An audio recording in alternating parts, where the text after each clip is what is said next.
Bonsoir Miss France. On doit vous appeler d'une manière protocolaire, Diane Lair. C'est très bien. Félicitations. Merci beaucoup. Moi, je l'ai félicité au téléphone dimanche. Oui. Mais je la refélicite avec grand plaisir. Bravo. Merci beaucoup. Et ravie de vous voir de visu. Donc vous n'êtes pas de ceux qui sont là à dire c'est ringard et autres.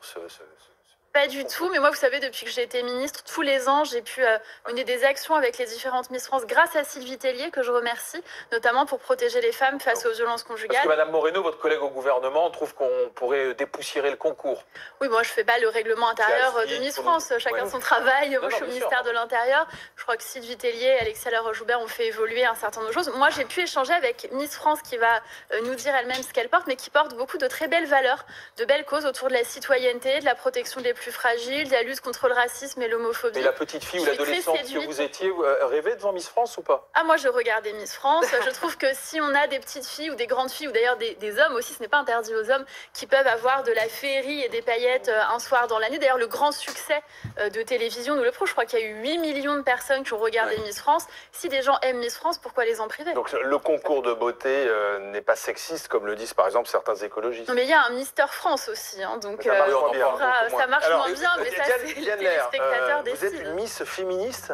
Tout à fait. C'est quoi une Miss féministe? En fait, à chacun sa définition du féminisme, et je pense que c'est bien parce que ça répond à la polémique, parce que c'est pour ça que vous l'engagez, la polémique qui tourne autour de Miss France en ce moment. Je trouvais ça important de le préciser que j'ai été Miss France et féministe, parce que pour moi, les deux sont totalement compatibles.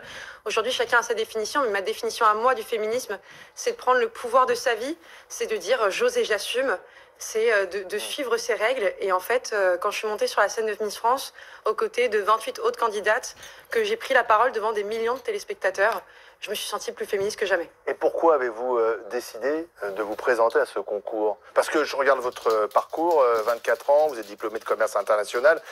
Voilà, votre vie d'adulte a commencé. Voilà, c'était un rêve d'enfant. Pas d'enfant, mais vous a plutôt de poussé jeune femme. Non, alors j'ai ma cousine Ilana Barry qui était Miss Languedoc-Roussillon l'année dernière, ça m'a un peu soufflé l'idée. J'ai été après, du coup, vue sur les réseaux, contactée par le comité Miss Île-de-France. Et puis après, ça a été un peu une question de destin. Il y a plein de choses qui se sont mises en milieu du chemin et j'ai cru en ma bonne étoile. Et ministre, Un jour, vous serez rêvé un jour de faire de la politique? Il n'y a pas eu encore d'anciennes Miss ministres, alors il est temps. On mêle pas Miss et politique. Mais donc pour l'instant... Pour l'instant, dit-elle. Rendez-vous dans 10 ans. Mais pour l'instant, non, c'est pas l'objectif. J'ai à peine de commencer ce début de carrière dans le monde des Miss France. On va en parler. Donc c'est vrai que j'ai pas encore réfléchi à la suite. Diane Lair, merci Madame Schiappa. Diane Lair, vous Merci restez avec nous. Qu'est-ce que ça a changé dans votre vie, justement? Ce rythme effréné de Miss France et puis